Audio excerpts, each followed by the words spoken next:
अगर आप भी देर रात तक मेट्रो में सफ़र करते हो तो यह कहानी आपको ज़रूर सुननी चाहिए। नोएडा के एक प्रोडक्शन हाउस में मैं काम करती थी और द्वारका में रहती थी। मेट्रो से मेरा रोज़ आना जाना लगा रहता था।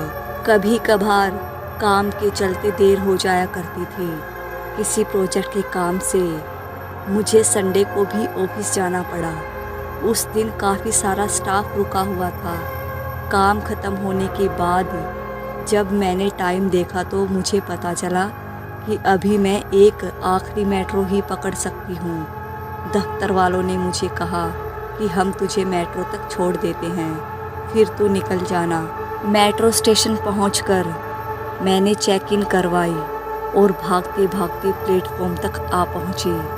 वो आखिरी मेट्रो थी आज के दिन की और अभी उसे आने में 3 मिनट बाकी थी। उस वक्त प्लेटफॉर्म पर कोई भी नहीं था। थोड़ी देर वहाँ बैठे रहने के बाद मुझे एक ठंडी हवा का एहसास हुआ। मेट्रो आ चुकी थी। उसके दरवाजे खुलते ही मैं अंदर चली गई। मेट्रो पूरी खाली थी, पूरी खाली। बस एक औरत और उसके साथ एक बच्चा वहाँ बैठा हुआ था। मैं भी वहीं बैठ गई उनके पास ताकि मुझे खाली मेट्रो देखकर डर ना लगे। मैंने बैग से हेडफोन निकाले और गाने सुनने लगी। मैं देख रही थी कि कैसे उनके चेहरे पर कोई भी रिएक्शन नहीं था। ना तो वो एक दूसरे से बातें कर रहे थे, ना ही एक दूसरे की तरफ देख रहे थे।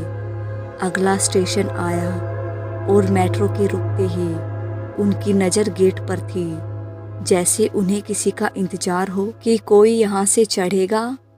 यह वाला स्टेशन भी खाली था। गेट बंद होते ही मेट्रो चल पड़ी। मैं दिन भर की थकी हुई थी। मुझे नींद आने लगी और मेरी आंखें बंद हो जाती हैं। 10-15 मिनट बाद जब मेरी नींद खुलती है तो मैं देखती हूँ कि वो दोनों वहाँ पर नहीं थे। मुझे लगा कि कहीं बीच में उतर गए होंगे।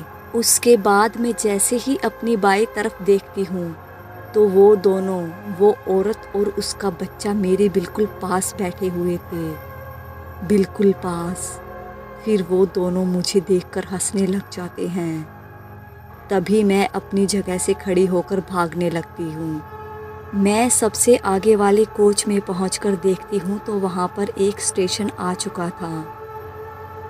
मैं वहीं पर उतर जाती हूँ और बाईं और दाईं तरफ देखने लगती हूँ, पर मुझे कुछ समझ में नहीं आ रहा था कि वह कौन सा स्टेशन था।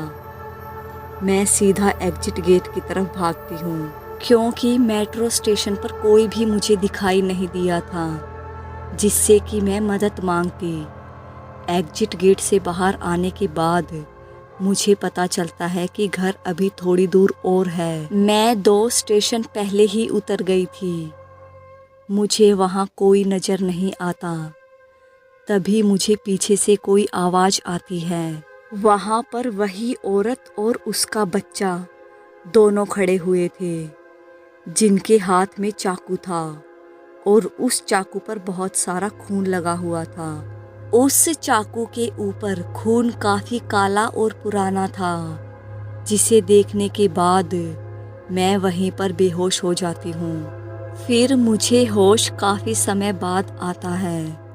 फिर जब मैं अपनी घड़ी में टाइम देखती हूँ तो रात के 3 बज चुके थे। मैं चलने की हालत में नहीं थी, पर मैंने सोचा कि घर वाले कितना परेशान हो गए होंगे, कम से कम एक फ़ोन ही कर लूँ अपने घर पर।